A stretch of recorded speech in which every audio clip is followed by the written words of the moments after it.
அனைவருக்கும் வணக்கம். இன்றைய தினம் அண்ணன் சீமான் அவர்கள் பனைமரம் ஏறி கல் இறக்கும் போராட்டத்தை அறிவித்து அண்ணன் சீமான் அவர்களே மரம் ஏற போறாரு. தூத்துக்குடி மாவட்டம் குலசேகரன்பட்டியில இன்னைக்கு அந்த போராட்டம் நடக்க இருக்கு. அண்ணன் சீமான் அவர்கள் இன்னும் சற்று நேரத்தில் மரம் ஏற போகிறார்.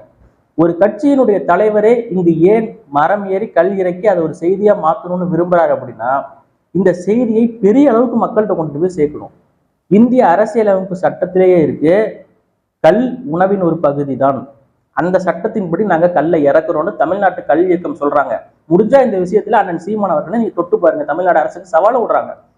இந்திய அரசியலமைப்பு சாசன சட்டத்திற்கு உட்பட்டது தமிழ்நாடு மதுவிலக்கு சட்டமா, அல்லது தமிழ்நாட்டு மதுவிலக்கு சட்டத்திற்கு உட்பட்டது இந்திய அரசியலமைப்பு சட்டமா?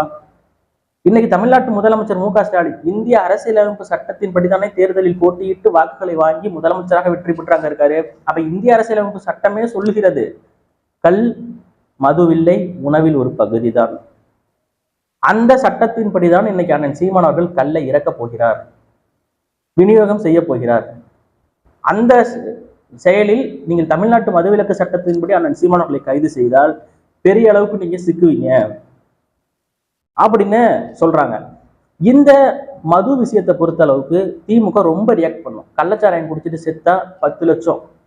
இந்த பனை விவசாயிகள் இவங்க எந்த அளவுக்கு லோக்கல்ல இருக்கக்கூடிய காவல்துறையால பாதிக்கப்படுறாங்க அப்படின்னா, பனை மரத்துல பானையை கட்டி வச்சிருப்பாங்க. அந்த பானையை லோக்கல்ல இருக்கக்கூடிய காவல்துறை அதிகாரிகள் போய் உண்டிகோல் இருக்கு இல்லையா, அதை வச்சு அடிச்சு அந்த பானையை உடைப்பாங்க. இது அப்பட்டமான மனித உரிமை மீறல். கஷ்டப்பட்டவன் காலங்காத்தால ஏறி அதை தட்டி அதை அறுத்து பானையை கட்டிட்டு இறங்கி கஷ்டப்பட்டு வரான். உழைப்பு. இத்தனைக்கு சுண்ணாம்பு தடவி இருக்கக்கூடிய பானைகளையும் உடைக்கிறாங்க, சுண்ணாம்பு தடவாமல் இருக்கக்கூடிய பானைகளையும் உடைக்கிறாங்க. அந்த விவசாயி அதை இறக்கி என்ன பண்ண போறாங்க, கருப்பட்டி காய்ச்சுவாங்க, பதனையா விற்பாங்க. பெரிய அளவுக்கு லாபம் வராது. 3 மாத காலம் தான் அந்த பனை விவசாயிகளுக்கு அந்த விஷயம் செய்ய முடியும். 3 மாசம் தான் சீசன். அப்பையும் போயிட்டு இந்த அளவுக்கு ஒரு அடக்குமுறையை காவல்துறையை வச்சு செய்ய நினைக்கிறாங்க. இப்ப அண்ணன் சீமான் அவர்கள் ஏற போறாரு. சாதாரண மக்கள்கிட்ட நீங்க போறீங்க, அங்க உண்டிகோலை வச்சு அடிச்சு பானையை உடைக்கிறீங்க, மக்களை மிரட்டுறீங்க. இப்ப அண்ணன் சீமான் அவர்கள் ஏற போறாரு. முடிஞ்சா தொட்டு பாருங்கன்னு தமிழ்நாட்டு கல்வி இயக்கத்தின் தலைவர் சொல்றாரு. நீங்க முடிஞ்சா தொட்டு பாருங்க. மதுவிலக்கு சட்டத்தின் படிதான் இந்த பதனி இறக்கக்கூடிய நபர்கள், கல் இறக்கக்கூடிய நபர்கள் மீது எல்லாம் வழக்குகளை பாய்ச்சி இருக்கிறார்கள். கள்ளச்சாராயம் காய்ச்சறவனுக்கும் அதே கேஸ், கல் இறக்கிறவன் மேலே அதே கேஸ்.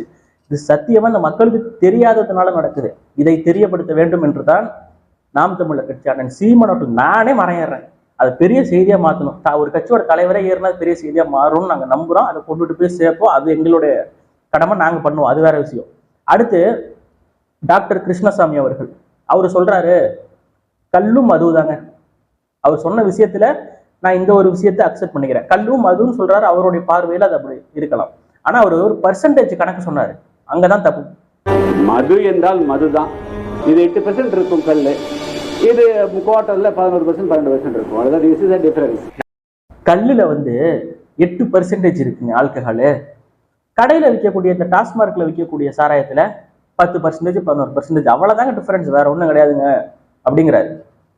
என்ன அங்கிள், இன்னும் எங்களை பார்த்தா என்ன பைத்தியக்கார மாதிரியே தெரியுது அவங்களுக்கு? கடையில விற்கக்கூடிய அந்த பீர் பாட்டில்ல 8% ஆல்கஹால் இருக்கு.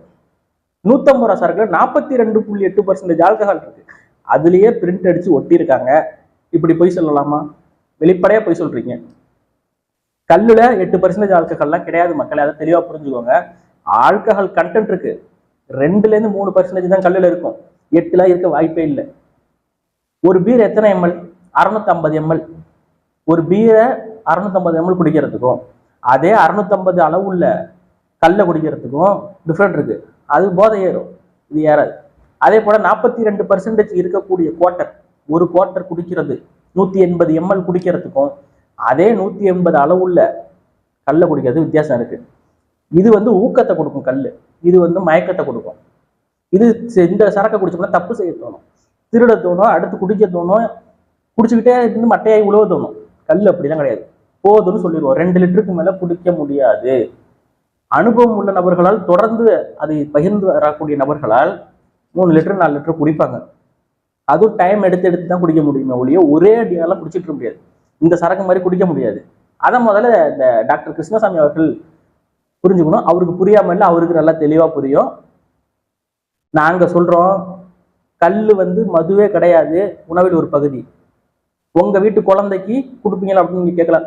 கொடுக்குறோம், நாங்களும் குடிக்கிறோம், எங்க கட்சியின் தலைவரும் குடிப்பாரு, எங்கள் வீட்டு குழந்தைகளுக்கும் கொடுப்போம். ஏன்னா அதுல எந்தவித பாதிப்பும் இல்லை என்பதை நாங்கள் அறிந்திருக்கிறோம். அது உங்களுக்கும் தெரியும். கடையில டாஸ்மார்க்ல விற்கக்கூடிய 150 ரூபா கோட்டை வீரன், அதை ஸ்டாலின் குடும்பத்தில் யாராவது குடிப்பார்களா? நீங்க தானே விற்கிறீங்க. ஒரு கட்டிங் போடுங்க பார்ப்போம். போட முடியுமா உங்களால? நாங்க மதுவே இல்லாததுனால நாங்க தைரியமா குழந்தைகளுக்கு கூட கொடுக்குறோங்கிறோம். அப்ப இதை வந்து நாங்க அதை மதுவே இல்லைங்கிறோம். நீங்க அதை புரிஞ்சுக்காம இங்க வந்து உருட்டிக்கிட்டு குறுக்கு சால் ஓட்டிக்கிட்டு டாக்டர் கிருஷ்ணசாமி மாதிரியான ஆட்கள், இங்க இருக்கக்கூடிய பனை விவசாயிகள் பிழைப்பதில் உங்களுக்கு என்ன அவ்வளவு வைத்திருச்சல்? பனை அந்த கல் இறக்குறதுக்கு தடை போட்டதுனால பல பனைகள் இங்க காணாம போயிடுச்சு. இந்த பனையே இல்லாம போறதுக்கான வேலையை தான் இங்க இருக்கக்கூடிய ஆட்கள் பண்றாங்க. கல் இருக்கிறதுக்கு அனுமதி கொடுக்கணும், பதனி இறக்கிறதுக்கு அனுமதி கொடுக்கணும், கருப்பட்டி காய்ச்சுவாங்க, பல பயன்பாடுகள் இருக்கு. பனை மரத்தில் பயனில்லாத எந்த ஒரு பொருளும் இல்லை. மட்டையிலிருந்து தொடங்கி எல்லாமே, மட்டையில விசிறி தயாரிக்கலாம். பனை மரம் பணத்தை எல்லாமே பயனை தரும். பனைமரம், அந்த பனைமரத்தை ஒரு பயனுக்கும் இல்லாமலாக்கி செங்கல் சூளைக்கு அடுப்பு எரிய வைப்பதற்கு ஆளாக்கி அந்த பனைமரத்தை எல்லாம் அழிச்சதுதான் திராவிட கட்சிகளுடைய சாதனை. டாக்டர் கிருஷ்ணசாமிக்கு முட்டு கொடுத்து ஒரு 4 பேர் வீடியோ போடுவானுங்க. டாக்டர் சொல்றதுல என்ன தப்பு இருக்கு? அதுவும் மது இதுவும் மது ரெண்டுமே இருக்கக்கூடாதுல்ல. தேர்தல் நேரத்துல மதுக்கடைகளை மூடணும்னு சொல்லி இங்க இருக்கக்கூடிய ஆளும் கட்சிகளுக்கு எதிராக, திராவிட கட்சிகளுக்கு எதிராக நீங்க போராட்டம் நடத்துங்க, அவங்க மூடட்டும். அதுக்கப்புறமேட்டுக்கு இந்த கல்லை பத்தி பேச வரலாம். நாங்க ஒரு கல் போராட்டத்தை அறிவிச்சிருக்கிறதுனால இந்த நேரத்துல வந்து பேசுவது என்பது யாருடைய கைக்கூலியாக, எந்த கம்பெனியோட கைக்கூலியாக செயல்படுறீங்க? இந்த மது விஷயத்துல பெரிய அளவுக்கு லாபத்தை ஈட்டிக்கிட்டு இருக்காங்க தமிழ்நாடு அரசுங்கிறது எல்லாருக்கும் தெரியும்.